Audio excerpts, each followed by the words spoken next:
오늘의 역사 시간입니다. 8월 14일, 오늘은 또 어떤 중요한 순간들이 역사 속에 숨어 있을지 한번 같이 살펴볼까요? 저희가 가진 자료들을 바탕으로 한국사와 세계사의 주요 전환점들을 짚어보겠습니다. 특히 이 격동의 근현대사 관련 사건들이 오늘 좀 많이 보이네요. 네, 맞습니다. 이 8월 14일이라는 날짜가요. 뭔가 중요한 변화, 바로 하루 전 어떤 결정적인 사건의 그 전야 같은 그런 성격을 띤 날들이 유독 많더라고요. 그 긴장감 또 기대감 이런 게 교차하던 순간들로 한번 들어가 보시죠.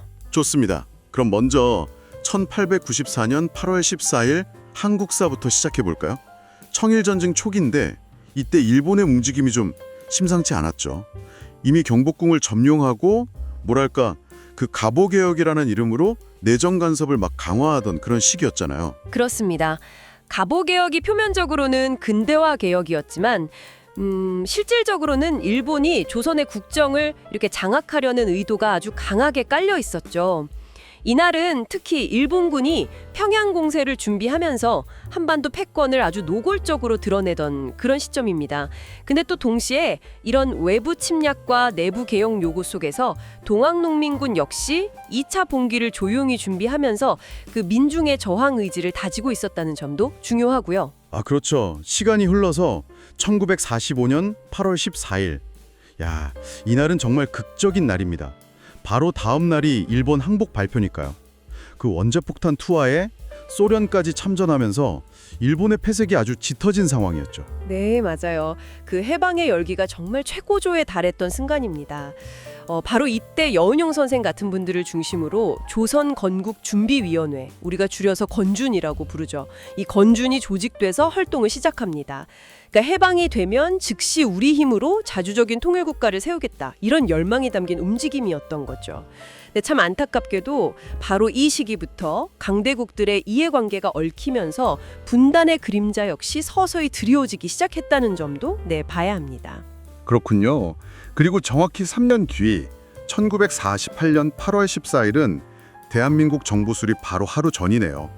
7월에 재헌헌법 공포되고 정부 조직 구성이 막 마무리되던 그런 때였군요. 네, 대한민국 정부 수립이라는 그 역사적인 의미도 크지만 동시에 한반도 분단이 공식화되는 어떻게 보면 참 중요한 분기점이었습니다.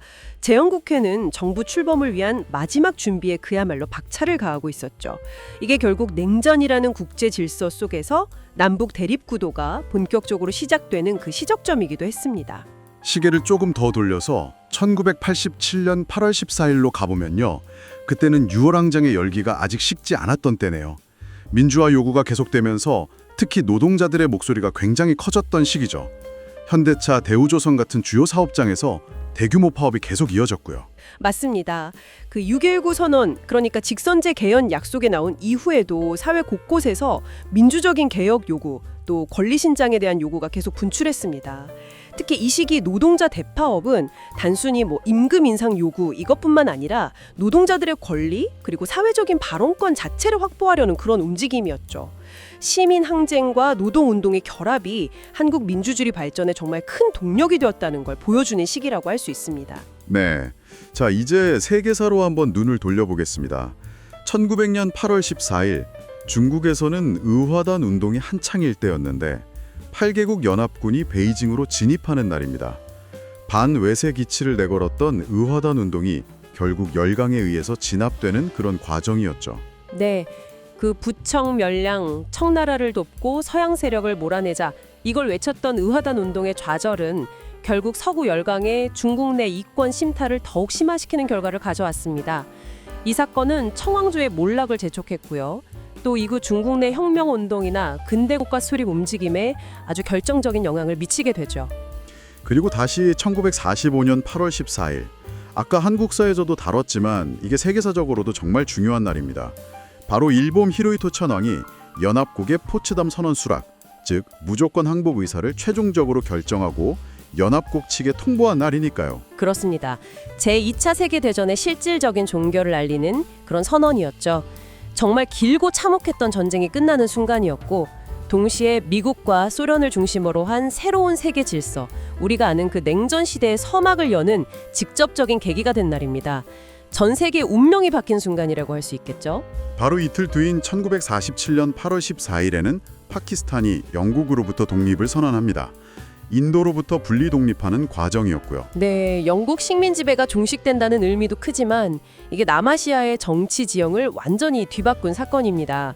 아시다시피 종교적인 이유로 인도가 분리되었는데 이 과정에서 발생했던 그 엄청난 갈등과 폭력은 오늘날까지도 이어지는 인도 파키스탄 분쟁의 씨앗이 되었죠.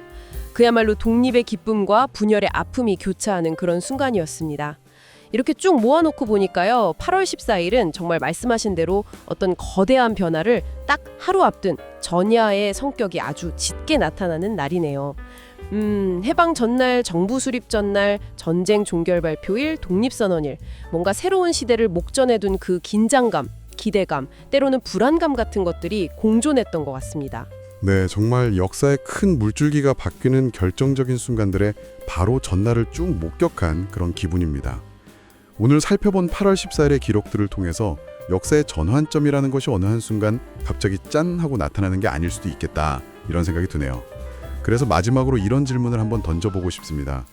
과연 역사의 방향을 결정짓는 건 그 D-Day 당일의 극적인 사건일까요?